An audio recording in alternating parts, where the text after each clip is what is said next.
सामने आ रही है। थोड़ी देर में अमित शाह के आवास पर एक अहम बैठक होनी है।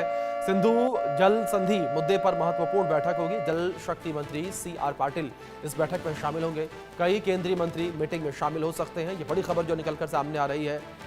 तो जल शक्ति मंत्री CR पाटिल इस बैठक में शामिल होंगे और कई केंद्रीय मंत्रियों के भी मीटिंग में शामिल होने की खबर सामने आ रही है। सिंधु जल संधि मुद्दे पर चर्चा होगी। थोड़ी देर में अमित शाह के आवास पर बैठक होगी। सिंधु जल संधि मुद्दे पर महत्वपूर्ण बैठक की जाएगी। ये बड़ी खबर निकलकर सामने आ रही है। सिंधु जल संधि मुद्दे पर एक महत्वपूर्ण बैठक होगी और इस बैठक में कई केंद्रीय मंत्री शामिल होंगे और थोड़ी देर में गृह मंत्री अमित शाह के आवास पर यह बैठक होगी। सिंधु जल संधि मुद्दे पर महत्वपूर्ण बैठक ये बताई जा रही है। जल शक्ति मंत्री CR पाटिल भी इस बैठक में शामिल होंगे। ये बड़ी खबर है जो इस बीच निकलकर सामने आ रही है। इस बीच हमारे सीनियर एडिटर संजय शर्मा जी जुड़ गए हैं, रुक करेंगे उनका। संजय जी, मैं रुक करूंगा आपका और इन्फॉर्मेशन आपसे चाहूंगा इस विषय पर, किस तरीके से एक महत्वपूर्ण बैठक, इसको लेकर क्या इन्फॉर्मेशन आपको मिल पा रही है, कौन कौन से शहर इस बैठक में शामिल होंगे?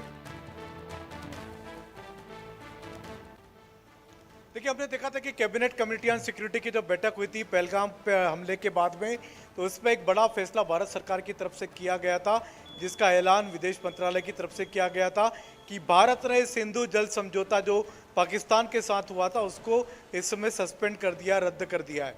तो वो समझौता रद्द होने के बाद में अब भारत सिंधु नदी का पानी पाकिस्तान में जो सीधे जाता है और साथ ही साथ रावी, ब्यास, चिनाब, ये जो नदियां हैं, जो सहायक नदियां सिंधु नदी की, उनका भी पानी जो जिस तरह से पाकिस्तान में जाता रहा है उसको उस समझौते से काफ़ी मुश्किल हो सकती है।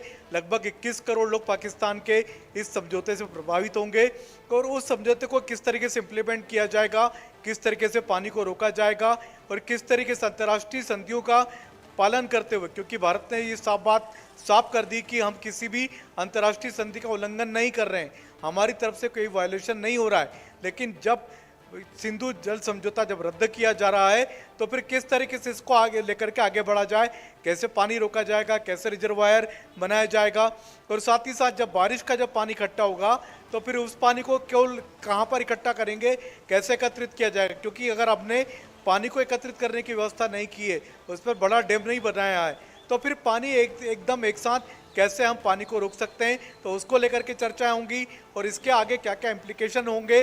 तो विदेश मंत्रालय के कई सारे अफसरों को भी इस बैठक के लिए में बुलाया गया है, साथ ही साथ गृह सचिव इस बैठक में मौजूद होंगे। केंद्रीय गृह मंत्री अमित शाह, आप देख सकते हैं मेरे ठीक पीछे ये केंद्रीय गृह मंत्री अमित शाह का निवास स्थान है। यहाँ पर थोड़ी देर में जल शक्ति मंत्री CR पाटिल पहुंचेंगे, जल शक्ति मंत्रालय के तमाम अधिकारी भी पहुंचेंगे। आप देख सकते हैं कुछ अधिकारियों ने आना शुरू कर दिया। आप देख सकते हैं गाड़ियों के विजुअल आपको देखने को मिल सकते हैं। कुछ अधिकारी यहां पर पहुंचना शुरू हो चुके हैं। ये जल शक्ति मंत्रालय के अधिकारी यहां पर आ रहे हैं, तो कुछ ही देर में यहां पर जल शक्ति मंत्रालय यहाँ पर CR पाटिल भी यहाँ पर पहुंचेंगे और यहाँ पर पूरी इसी समझौते पर बात होगी कि किस मुद्दे को कैसे डील किया जाए, क्योंकि सिंधु नदी के पानी का भारत पूरा उपयोग करेगा, तो पूरा उपयोग कैसे कर पाएगा जब तक उसको रोकेंगे नहीं, उसका रिजर्वायर नहीं बनाएंगे, तो उसको रोकना, उसको रिजर्वायर बनाना और साथ ही साथ आने वाला समय जो है बारिश का है, तो बारिश के समय पानी आप कैसे रोक सकते हैं। और पानी को रोकना इतना आसान नहीं होगा, क्योंकि कई सारी चीज़ों को ध्यान में रखना पड़ेगा।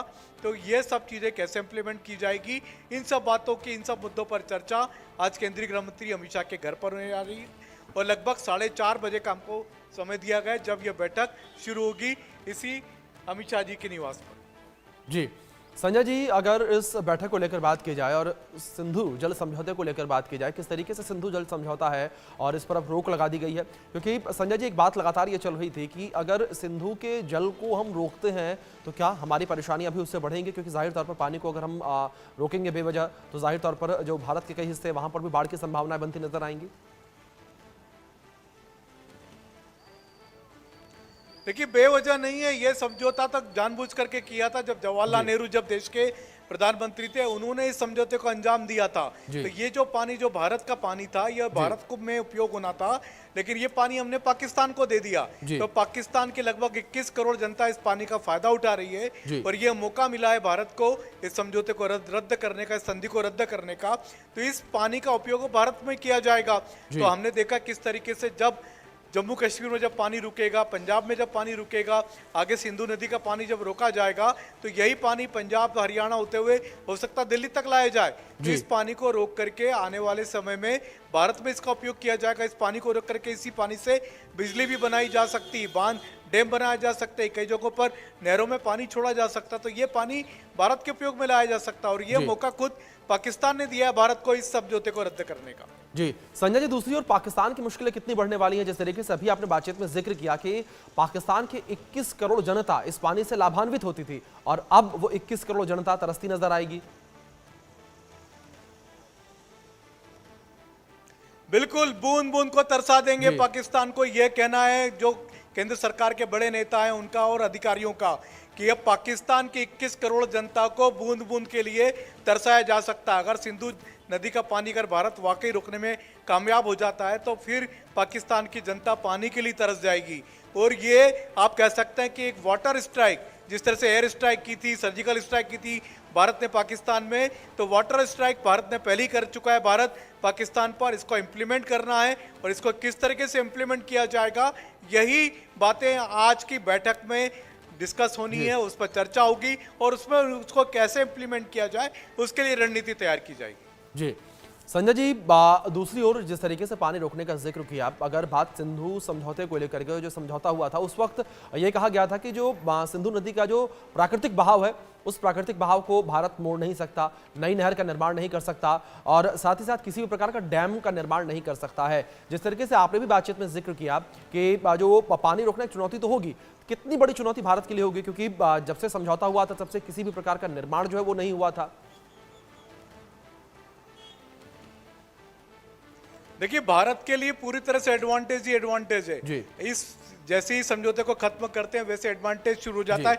आप देख सकते हैं मेरे ठीक पीछे, और अब ये केंद्रीय जल शक्ति मंत्री CR पाटिल यहाँ पर पहुंचते हुए, कई सारे अधिकारी भी पहुंच रहे हैं यहाँ पर, गृह मंत्रालय के अधिकारी भी यहाँ पर पहुंच रहे हैं। तो अब धीरे धीरे यहाँ पर बैठक का प्रारूप बनता जा रहा है, बैठक की भूमिका तैयार होती नजर आ रही है। यहाँ पर होम मिनिस्ट्री के अधिकारी, जल शक्ति मंत्रालय के अधिकारी लगातार केंद्रीय गृह मंत्री अमित शाह के घर पर पहुंच रहे हैं। जो सवाल आपने किया था, तो भारत के लिए ये सौदा काफी फायदेमंद रहेगा। ये जल संधि को निरस्त कर देना, रद्द कर देना भारत के लिए लगातार एडवांटेज का कारण बनेगा। साथ ही साथ भारत में उसी पानी का उपयोग कई तरीके से किया जाएगा, उसी पानी को किस तरीके से भारत उपयोग कर पाएगा। बिल्कुल सही, एक बड़ा एक्शन भारत ने पाकिस्तान के ऊपर लिया है, जिस तरीके से सिंधु जल संधि को रद्द कर दिया गया है। और दूसरी ओर संजय जी, जिस तरीके से बैठक को लेकर अपडेट्स आप दे रहे थे, उन अपडेट्स पर नजर आप लगातार बनाए रखें। आपका रुख करेंगे हम। फिलहाल बहुत शुक्रिया आपका जुड़ने के लिए और इन तमाम अपडेट्स के लिए। दूसरी ओर हिंदुओं के कत्लेआम पर देश के जो मुसलमान हैं उनका क्या कुछ कहना है वो भी हम आपको बताएंगे। किस तरीके से जो हिंदुओं का कत्लेआम हुआ है, उस कत्लेआम पर जो देश के मुसलमान हैं उनका रिएक्शन भी सामने आ रहा है।